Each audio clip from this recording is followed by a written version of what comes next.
video on it? Yeah, good.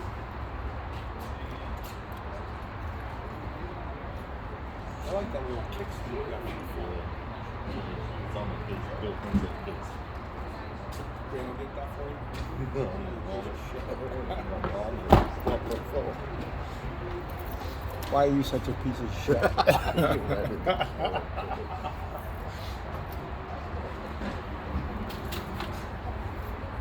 Dave?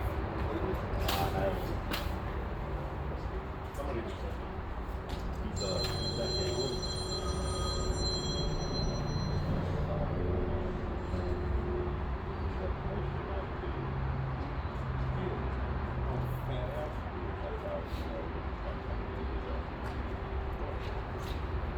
Sweet. You reap what you sow.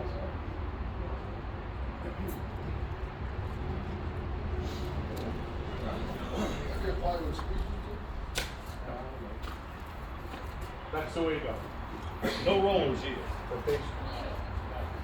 Base goes for thin, rollers for finished roller.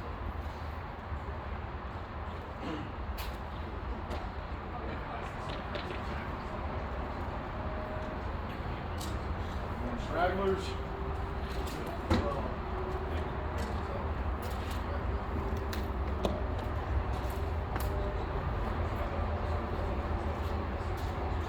Cards right here. Get some more if we need. Everybody grab a card. I'm sure Kelly knows everyone who's here so we can follow up.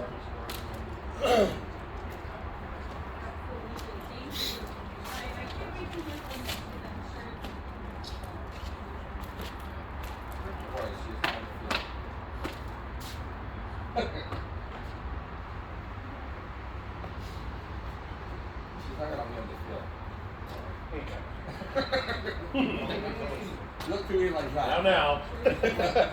All right. So, what I've done here to expedite this demonstration is I did these boards prior. Actually, I did them a couple weeks ago because I had a couple of these and I made a bunch of them up.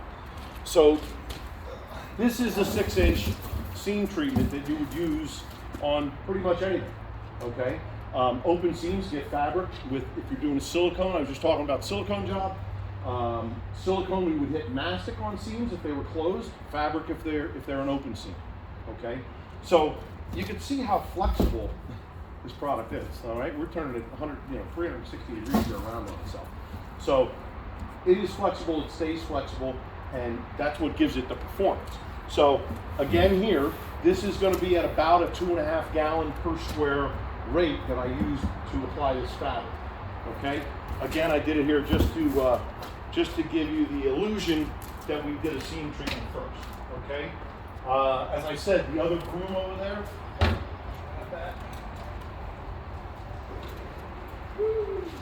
Now I did this with a brush when I was doing it. I didn't use this exact one, but you can see where the 6-inch brush comes in. Okay, it's covered over, and then we're going to end up a little bit on each side to seal the edge of the fleece. Okay, so again, thought was put into the tools that we're using. On your job, you want to have a bucket of water. Okay, guys go to lunch, throw these in a bucket of water, you come back, shake them out, go back to work. Okay, if you take care of them a little bit, you get a job or two out of it. All right, but again, it's the right brush, fits in the bucket. Okay, and you can get down there. Scrape the buckets, especially on big jobs. So, here, if you're close enough, you can see that you can still read some of the writing. Okay? That means there's not enough top coat. Alright? Same thing with this fabric. When you put it down, you're going to see these lap lines. Okay? So now our next course will follow that line. Okay? You want to coat it so you can't see any of the glue. And we should be right in that 2.5 gallon per square area. So,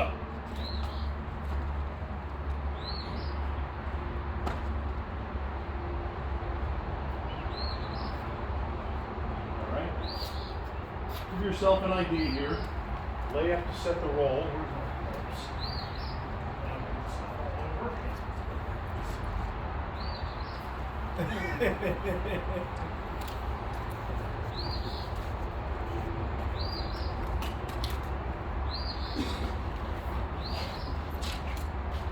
Glue.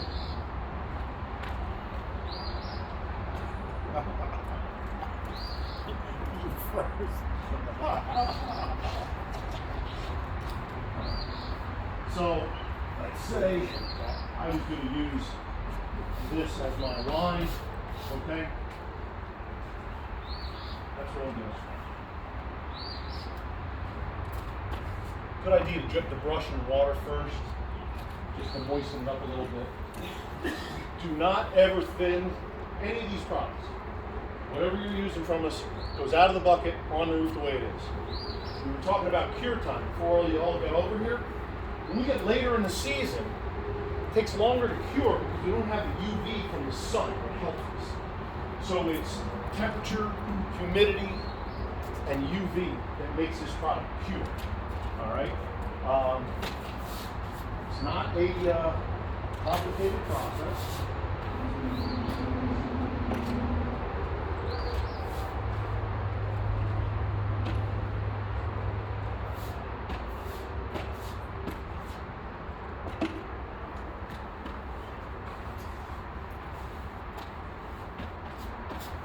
Now, if you're going over dry seam treatment like this, you've got to be wet, obviously, to make it stick. So we're going to go and run out there a little bit, plenty of material on there.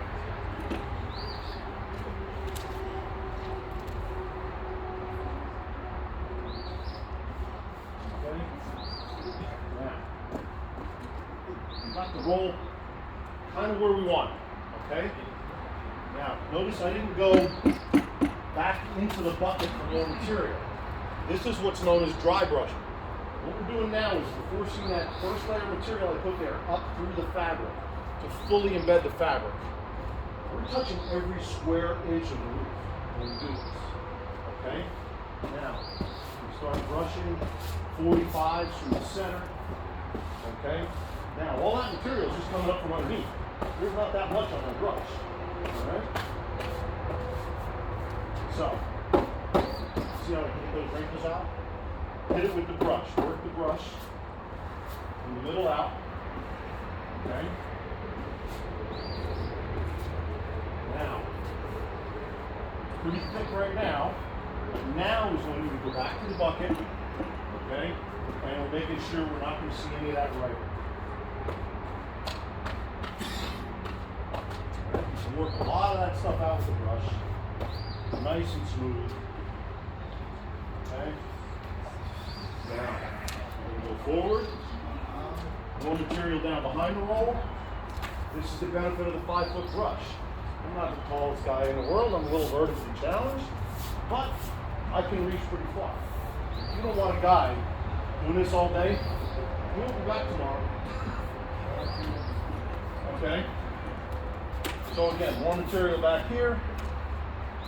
Same process. You continue down the road. Every roll of fabric covers 10 squares. So it's easy to figure. When you're doing a seam treatment, this treatment, one 300-foot roll of 6-inch fabric takes 1 bucket. Easy to estimate. 12-inch, 2 buckets. Okay? So now again, now we're going to pull back a little bit. Sometimes you end up with this. Now you may need to adjust your roll a little bit. Just give it a nice little lift. Okay? And again, do not go back to the bucket. I'm brooming in. Pulling that stuff up from the bottom.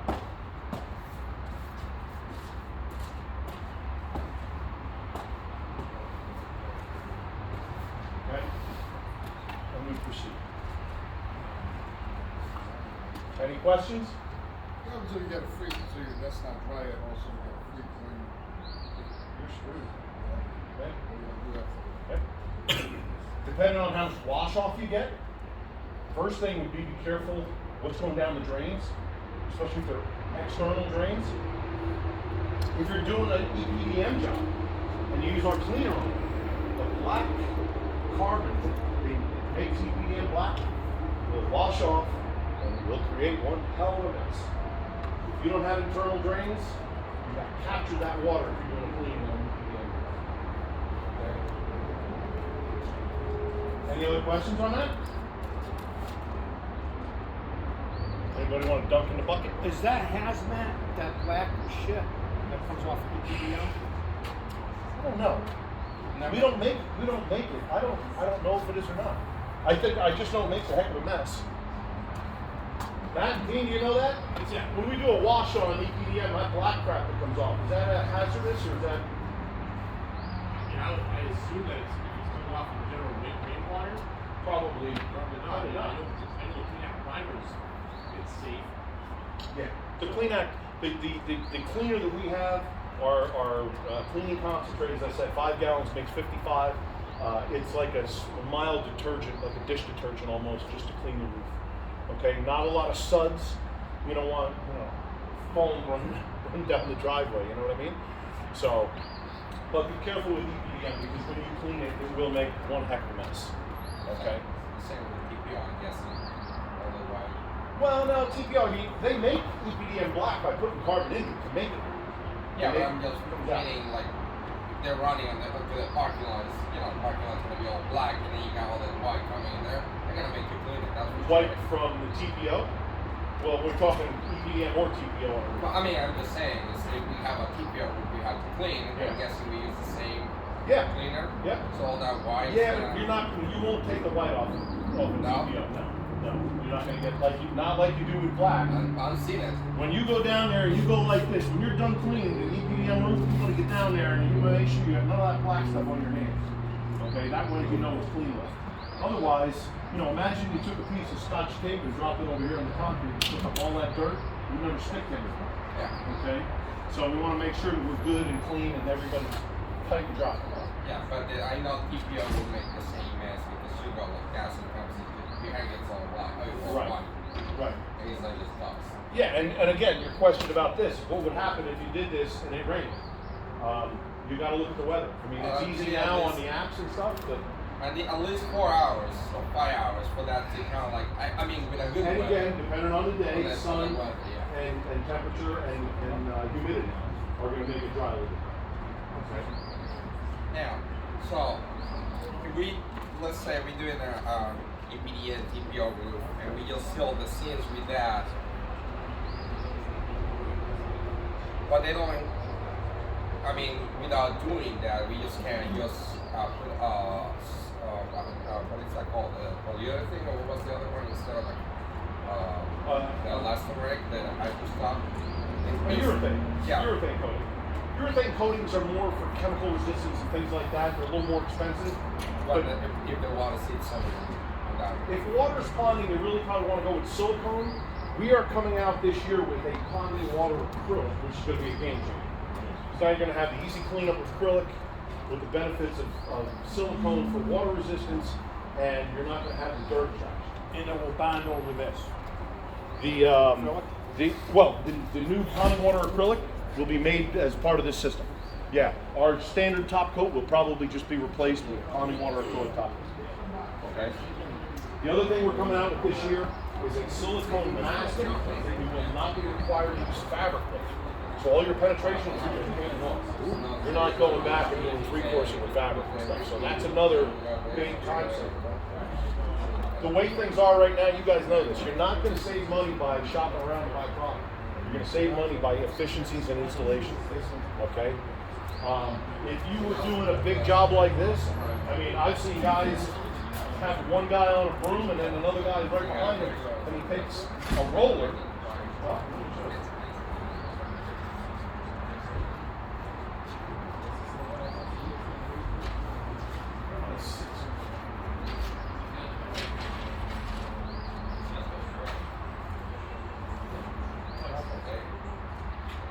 So you get a couple guys working in tandem. Okay? And imagine even with this, all right? You start this guy, there we go, got it all over. You start this guy and he gets out here maybe 15 feet, you get another guy with another roll, starting here, and alter it and keep it moving right down the road, You get one guy starting to put material down on a seam treatment, and then you can have a second guy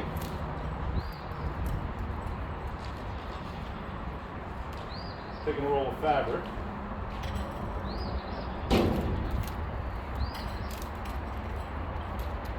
And the guy's right behind him with the broom brushing it in. Okay? Instead of being on your knees, you're standing up. Now both of those guys are standing up working, they're moving, they're getting the product on the roof. That's the whole goal here. Okay? So that's another tip. We never, never, never use a roller to embed fleece. If you use a roller, the backside of the roller is going to want to pick up the membrane, and it's going to create headaches for you that just aren't worth it. The brush is really the way to go to lay this down. Okay. So, any questions on field fabric? All right, let's do a penetration. So, let's look over here. Got a couple of these here. You guys are welcome to try these. Okay. So, not so critical when you're working with acrylic, but very critical having